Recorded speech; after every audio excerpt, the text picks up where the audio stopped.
Hi viewers, welcome to our channel. Present మనతో పాటు దాము బాలాజీ గారు సీనియర్ జర్నలిస్ట్ ఉన్నారు. వారితో ఒకసారి మాట్లాడదాం. నమస్కారం సార్. నమస్తే సార్, ఇజ్రాయెల్తో యుద్ధానికి ఇరాన్కు మద్దతుగా నార్త్ కొరియా ప్రెసిడెంట్ ఇప్పుడు కిమ్ రంగంలోకి దిగబోతున్నట్టుగా వార్తలు వినిపిస్తున్నాయి సార్. ఒక్క మిసైల్ చాలు, ఒక్క అణుబాంబు చాలు ఇజ్రాయెల్ మొత్తాన్ని లేపేస్తాను అంటూ వార్నింగ్ ఇచ్చినట్టుగా కూడా చెప్తున్నారు. మరి నిజంగా ఆ స్థాయి ఇప్పుడు కిమ్కి ఉందంటారా? అంతటి ఎక్విప్మెంట్ ఉంది అని అంటారు. ఇప్పుడు ఇరాన్ మద్దతుగా నిజంగా రంగంలోకి దిగబోతున్నాడా? ఇప్పటి వరకు ఇరాన్ కు ఎటువంటి హెల్ప్ చేశాడు? మరి ఏం చెప్తారు సార్ దీనికి సంబంధించి? ఇరాన్ కి మద్దతుగా కిమ్ రంగంలో దిగాడని చెప్తున్నారు. ఆయన ప్రకటన ఏంటంటే, నా ఒక్క మిసైల్ చాలు, ఇరాన్ గాని నన్ను హెల్ప్ చేయమని అడిగితే నేను ఒక్క మిసైల్ వేస్తే ఇజ్రాయెల్ని ఎరేజ్ చేసేస్తా, భూగోళం నుంచి దాన్ని కంప్లీట్గా తుడిచిపెట్టేస్తాను అని ఆయన ప్రకటించినట్టుగా వార్తలు వస్తున్నాయి. అయితే కిమ్ జాంగ్ ఉన్ ఆయన పేరు, కిమ్ జాంగ్ ఉన్. వాళ్ళ కంట్రీ పేరేమో నార్త్ కొరియా అంటారు, కానీ అది డెమోక్రటిక్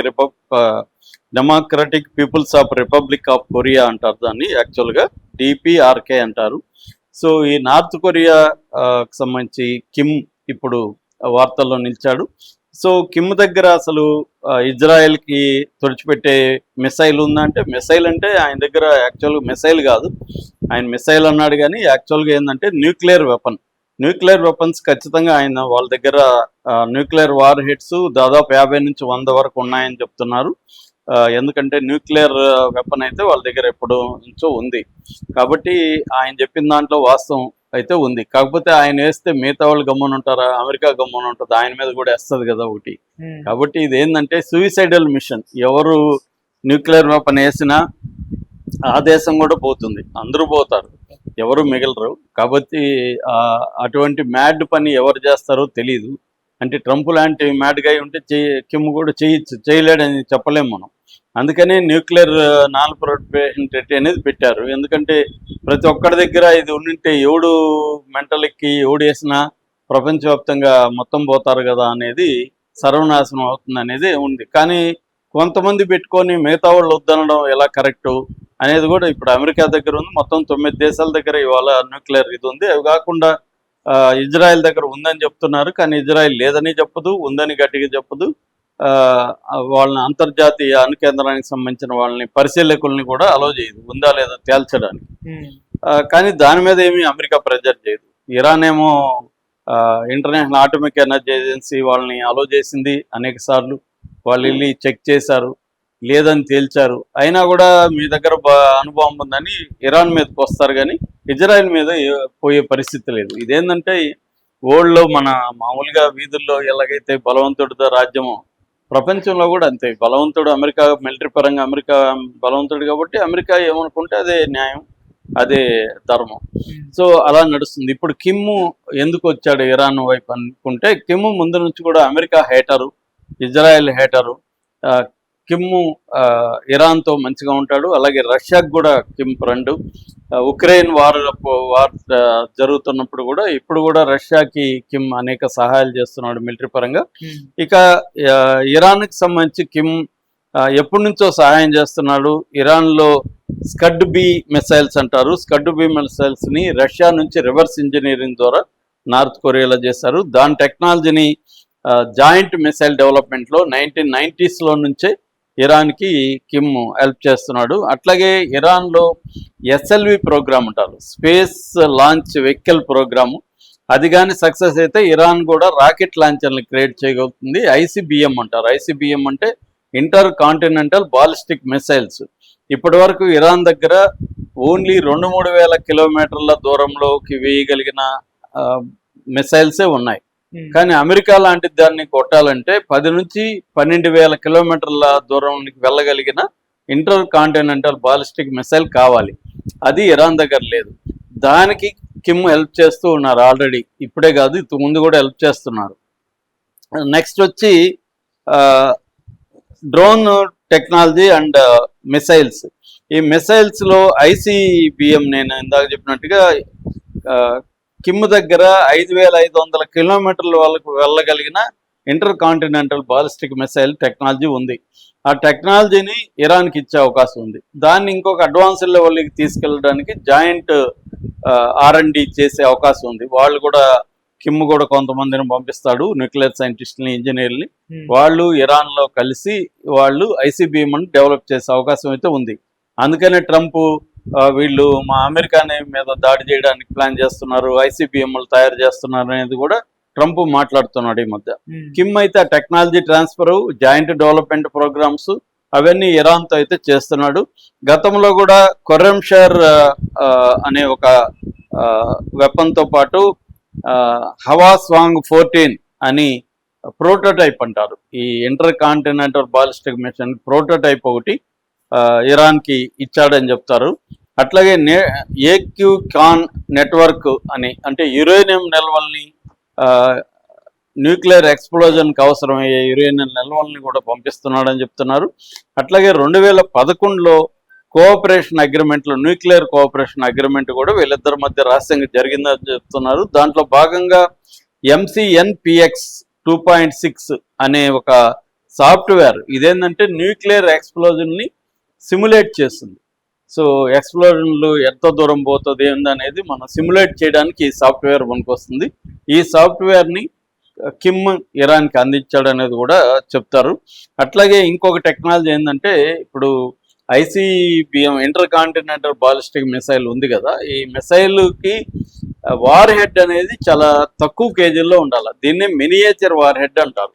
అది ఇరాన్ దగ్గర ఇప్పుడు లేదు. ఇరాన్ దగ్గర ఏముందంటే 1000 కేజీలు అలా, ఇంకా 1500 కేజీల వార్ హెడ్డే ఉన్నాయి.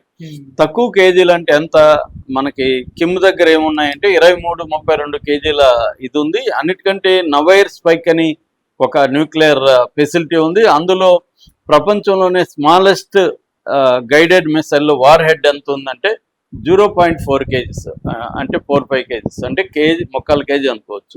ఆ 3/4 కేజీ వెయిట్ ఉన్న వార్ హెడ్ కూడా ఉంది. మామూలుగా అయితే 2-3 కేజీస్ వార్ హెడ్స్ ఐడియల్ అంటారు ఎక్కువ దూరం పోవడానికి. సో ఆ టెక్నాలజీని కూడా కిమ్ ఇరాన్కి అందించే అవకాశం ఉంది. ఓవరాల్గా ఏంటంటే missile technology, drone technology, softwares, తర్వాత టెక్నాలజీ ట్రాన్స్ఫర్స్, దాని తర్వాత న్యూక్లియర్ బాంబు తయారు చేయడానికి కావాల్సిన టెక్నాలజీని కిమ్ ఎప్పటి నుంచో అందిస్తూ ఉన్నాడు ఇరాన్కి. అందుకనే భయపడుతుంది అమెరికా కానీ ఇజ్రాయెల్ కానీ. ఎందుకంటే ఇరాన్ దగ్గర న్యూక్లియర్ వెపన్ ఉంటే ఇంకా ఇరాన్ జోలికి వెళ్ళలేం, ఇరాన్ బలపడిపోతుంది ఈ ప్రాంతంలో. ఇరాన్ బలపడితే మన ప్రయోజనాలు దెబ్బతింటాయి. ఇరాన్ బలపడితే రష్యా బలపడుతుంది, రష్యా అమెరికా చైనా కూడా బలపడుతుంది. ఇరాన్తో వీళ్ళందరూ కలుస్తున్నారు కాబట్టి. మరోవైపు గల్ఫ్ దేశాలు కూడా ఇరాన్తో కుమ్మక్కయ్యే అవకాశం ఉంది. అప్పుడు అమెరికాకు చోటు లేకుండా పోతుంది మిడిల్ ఈస్ట్లో అనేది అమెరికా భయం. అందుకనే అమెరికా ఇరాన్ని బలహీనపరిస్తే ఈ ప్రాంతంలో చైనా, రష్యా రోల్ తగ్గిపోతుంది, మనం డామినేట్ చేయొచ్చు అనేది అమెరికా ఆలోచిస్తుంది. దానికి ఇజ్రాయెల్ అమెరికాకి లోకల్గా పనికొస్తుంది. ఇజ్రాయెల్ డామినేషన్ ఉంది కాబట్టి ఇజ్రాయెల్ని కావాల్సినవన్నీ సప్లై చేస్తూ సంవత్సరానికి 20-30 బిలియన్ల డాలర్ల వర్త్ ఉన్న ఎక్విప్మెంట్ కావచ్చు, టెక్నాలజీ కావచ్చు ఇజ్రాయెల్కి ఇస్తూ, ఇజ్రాయెల్ గల్ఫ్ కంట్రీస్ని, ఇటు ఇరాన్ని మొత్తం కంట్రోల్ చేసే విధంగా అమెరికా చూసుకుంటుంది. ఇదంతా కూడా ఏంటంటే ఆధిపత్యం, వనరుల మీద ఎవరికి కంట్రోల్ ఉంటుంది, మొత్తంగా జియో పొలిటికల్ ఆధిపత్యం అని, అట్లాగే ప్రత్యర్థులు తమ కంటే బలపడకుండా చూసుకోవడం, ఇది అమెరికా స్ట్రాటజీ. ఆ స్ట్రాటజీలో భాగంగా ఇరాన్ని ఎప్పటికప్పుడు వార్ ఆఫ్ అట్రిషన్ అంటారు, ఎప్పటికప్పుడు బలహీనపరుస్తూ ఉండడం అనేదే అమెరికా స్ట్రాటజీ. అందుకని అమెరికా ఎన్ని కథలు చెప్పినా అసలు విషయం అయితే అందరికీ తెలుసు, పరిశీలించే వాళ్ళకి అందరికీ తెలుసు. ఇరాన్ని బలహీనపరచాలి, ఇరాన్ని వీలైనంత వరకు ఇరాన్ని వీకెన్ చేయాలి, కుదిరితే ఇరాన్లో తమకు అనుకూలమైన ప్రభుత్వాన్ని ఏర్పాటు చేయాలి. ఎందుకంటే ఈ ఖమేనీ రాకముందు, అంటే ఖమేనీ వాళ్ళ గురువు ఉండేవాడు, ఆయన 79లో విప్లవం తర్వాత వచ్చాడు, దాని తర్వాత ఖమేనీ వచ్చాడు. సో 79కి ముందున్న షా ప్రభుత్వాలు అమెరికాకు అనుకూలంగా ఉన్నాయి. సో దాని తర్వాత 79లో ఇరాన్లో ఇస్లామిక్ రెవల్యూషన్ వచ్చినాక అమెరికాకి యాంటీగా మారిపోయింది. ఇది తలనొప్పిగా తయారైంది అమెరికాకి. సో అందుకని మళ్ళీ ఇరాన్ని బలహీనపరిచి, అస్థిరపరిచి, ఇరాన్లో ఉద్యమాల్ని ప్రేరేపించి, ఇరాన్లో తమకు అనుకూలమైన ప్రభుత్వం రావాలి, లేకపోతే ఇరాన్ బలహీన పడిపోవాలి. ఇది అమెరికా వ్యూహం. ఆ వ్యూహంలో భాగంగా జరుగుతుంది. దాంతో ఇరాన్ కూడా ఏం చేస్తుందంటే, ఒక పక్క చైనా నుంచి టెక్నాలజీని తీసుకుంటుంది, hypersonic anti ship technology China నుంచి వచ్చింది. అట్లాగే వీళ్ళు వేస్తున్న మిసైల్స్కి గైడ్ చేయడానికి చైనీస్ శాటిలైట్స్ హెల్ప్ చేస్తున్నాయి. సో వాటిని గైడ్ చేయడం, డిఫెన్స్ సిస్టమ్స్ మోసం చేయడానికి వాటిని రూట్ మార్పించడం గాల్లోనే, ఇట్లాంటివంతా కూడా చేస్తుంది. అట్లాగే జామింగ్ టెక్నాలజీని కూడా, అంటే అమెరికన్ రాడార్స్, ఇజ్రాయెల్ రాడార్స్ని జామ్ చేసే టెక్నాలజీ కూడా చైనా ఇరాన్కి ఇస్తుంది. మరోవైపు రష్యా కూడా హెల్ప్ చేస్తుంది, ఇంకొక వైపు కిమ్ కూడా హెల్ప్ చేస్తున్నాడు. సో కిమ్ ఒకవేళ నిజంగానే ఇజ్రాయెల్ మీద ఆటం బాంబు వేస్తే అది ప్రపంచం మీద వేసినట్టే, ఒక ఇజ్రాయెల్ మీదే కాదు, మొత్తం World War III అనేది వస్తుంది. ఆల్రెడీ World War III రాబోతున్నట్టుగా రష్యా వాళ్ళు కూడా బెదిరిస్తున్నారు.